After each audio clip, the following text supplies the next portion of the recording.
Neil from Essex here to show you maybe the future of mowing. Looks like something out of the Jetsons or something, doesn't it? The little space capsule for mowing your lawn. This is a Kubota Z mower, but we're going to be talking more specifically about this cab today. An air-conditioned cab that can go onto your mower that's going to do a couple things for you. Keep the pollen off of you, keep the bugs out of your face, keep the grass from blowing back on you, and keep you cool all at the same time. I'm going to show you around this. We'll talk about the benefits, but also maybe some of the downsides and complications of installing this on a machine like this. Come along with me today. We're going to take a quick walk around this cool-looking mower. Essex, a helping hand with your land. Now the cab that's fit onto this mower is an aftermarket cab from a company called Curtis out of Massachusetts. Curtis makes a lot of cabs for Kubota's machines. The two companies work fairly close with one another. A little bit of engineering effort is shared, but they are two independent companies. So while this looks like a drop-on factory cab today, it is not. This is a piece that I'm sourcing through Curtis. If you look here, there's a couple of unique things that are done on this machine to make it work on a zero-turn mower, right? You can add cabs onto a lot of different things, but you have some different considerations when you get onto a machine like this. One of those considerations is weight. And on this machine, you're gonna find there's more, say, plexiglass doors, less metal structure to keep the weight of the cab itself down. The more weight that you add on to a machine like this, the more your mass that you're moving around with those wheel motors, and it's gonna bog the machine down a little bit more. Speaking of bogging down, horsepower is generally an issue when you're looking at a machine like this. This is a 26 horsepower diesel engine, and running a 72-inch mower deck and an air conditioner uphill all at the same time is asking a lot of this little engine. So when I say it's asking a lot of the engine, you can see it takes a lot of added equipment in order to operate an air conditioner. So there's gonna be an added electrical load that's going to run the fans and the lights and everything that are on the front of the cab. In order to accomplish that, they're adding a double stacked alternator back here on the back that's having both the regular alternator that's typically on this machine and then a secondary one that's gonna run the electrical systems on the cab. Then stacked off of that is another belt that comes down to an air conditioning compressor that's down underneath of this cover here on the side. Now generally when we're looking at air conditioners like this, we're putting them onto tractors and that kind of thing, and we're figuring you're gonna draw about 2 or 3 horsepower or so off of that engine in order to run that air conditioning system. So there's gonna be a definite draw on this machine when you're doing heavy work with it that you might notice the impact of the air conditioning system. We're gonna do a little bit of performance testing here coming up, so stay along with me and we'll show you how it drives. When I'm looking at a machine, one of the things that I often will focus on is serviceability. It's one thing in order to look at features and function and that kind of stuff when you're choosing a machine, but serviceability is something you really want to keep an eye on because that's what you're going to be dealing with over the lifetime of owning that piece of equipment. Kubota does a good job on this unit of creating flip-up seats and swing-out hoods in order to be able to get down to the guts of the machine. Putting this cab on compromises this in some ways, but they have maintained all of that ability. So in order to get to the latch for the hood, I gotta wiggle my fingers up here around the back, and you'll find that I can still open the hood. The same goes for the seat. I gotta wiggle my hands back in behind this cab structure back here, but I can still get into the points to be able to flip the hood of the seat open, to be able to get down to the guts of the machine to perform regular maintenance.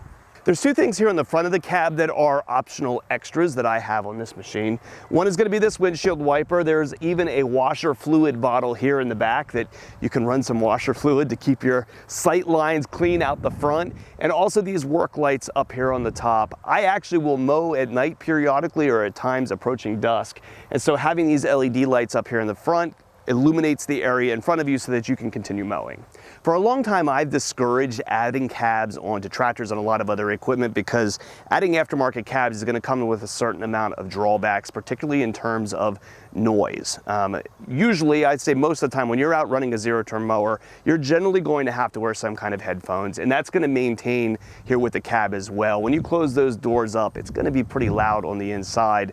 But what I'm going to show you here is it's not as loud as what I actually expected. If I come over here and start the machine up,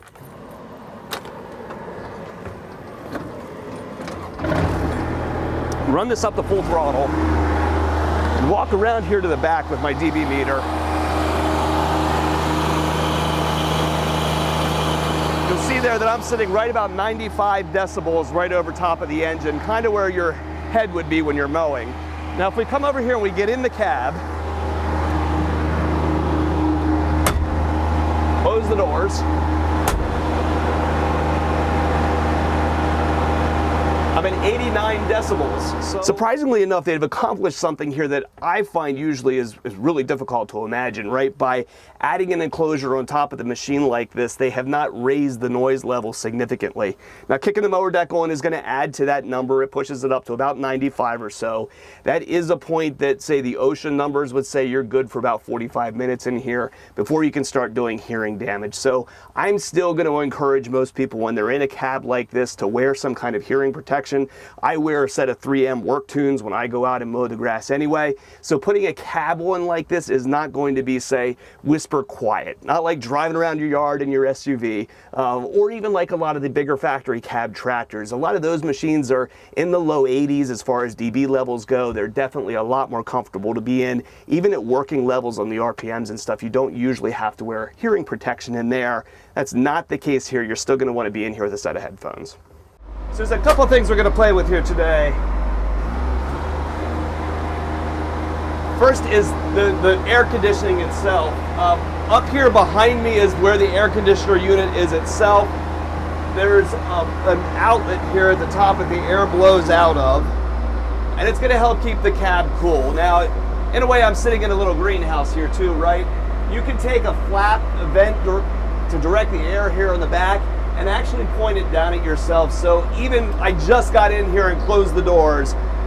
You know, it was a little hot in here from the get-go, and just having that pointed down on me is really effective and it helps keeps you cool, right? It's blowing cold air down the back of your shirt. This has got a couple controls on it, one for how cold the air is, and then another one for fan speed. It does not have a thermostat on it. It won't turn on and off as the temperature in here comes down, but I definitely feel it. One little trick that they put on this thing in order to make sure that it's not pulling down the engine too hard is adding a little micro switch onto the throttle. So this thing doesn't start running the compressor until you have the engine up at full revs. If you back it off even a little bit, your throttle is going to come off that micro switch, and then it's not going to start running the compressor and you don't get cold air. So once I rev that up, there it takes 15, 20 seconds or so, and I can even feel the temperature difference in the air that quickly. So it does really work.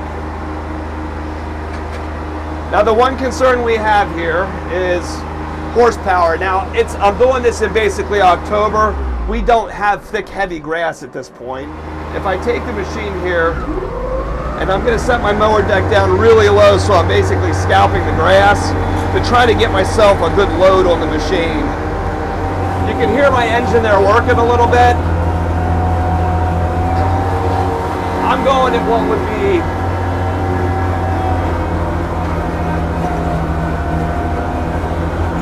maybe about 2/3 to a half of the speed that we normally would, with the air conditioner on and going uphill.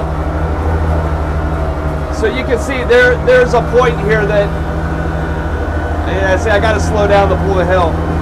More horsepower would help, or at the very least, you know, a 60-inch mower deck is going to have 20% less cutting surface than what this 72 does, and is going to help having enough power if you're somebody that mows fast, right?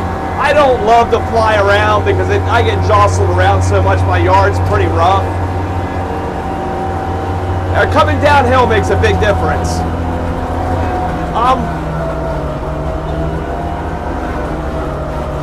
I'm nearly at full stick there coming downhill, so.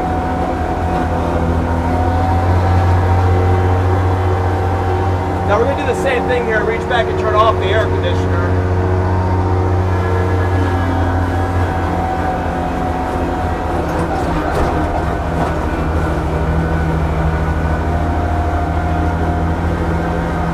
I would say I could tell when that's on. It's not night and day. Again, I'm asking about as much as I can of this thing right here. And even with the air off, it's fighting up this hill.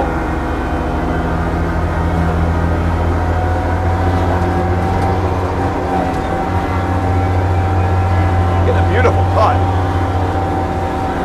Yeah, so there, see, with the air conditioner off and on a flatter ground, I could get the full stick.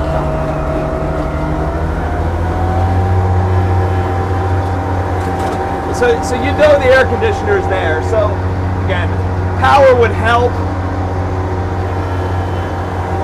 But if you're buying this thing, it's, you know, being able to go at full speed is probably not necessarily what you're all about, right? This is more of a decision for comfort and you know, convenience and that kind of thing than it is, you know, being a commercial landscaper probably who's really concerned about knocking out the acres per hour.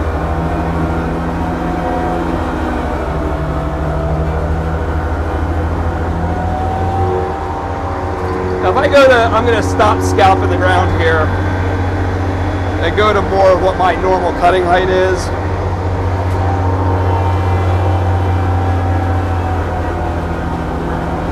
Another thing that I notice in here too is how this impacts my sight lines.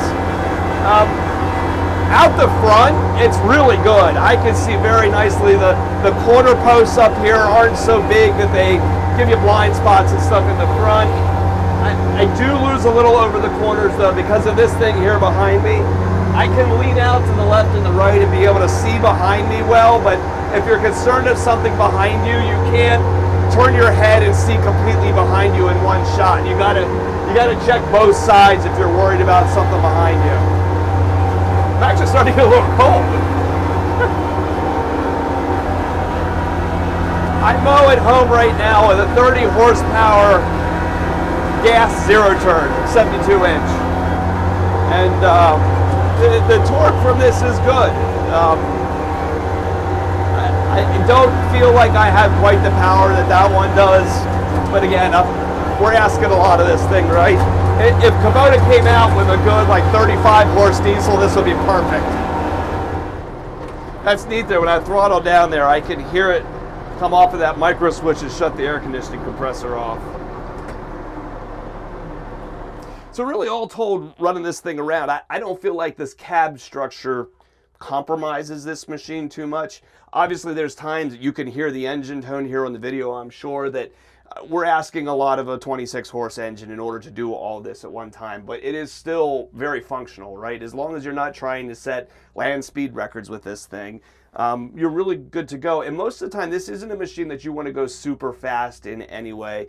The ride on these things is not fantastic, right? They could do more as far as suspension and that kind of stuff. This one has a spring suspension seat on it. The air rides that they had on the 1511 were better. So I don't like to mow a zero turn like this super fast anyway.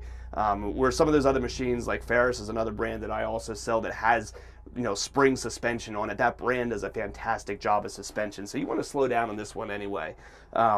But yeah, that's really the only criticism that I could give would be that power thing. My visibility is good. I'm definitely more comfortable. And now that I'm parked here with the key turned off, I want that air conditioner right back on again.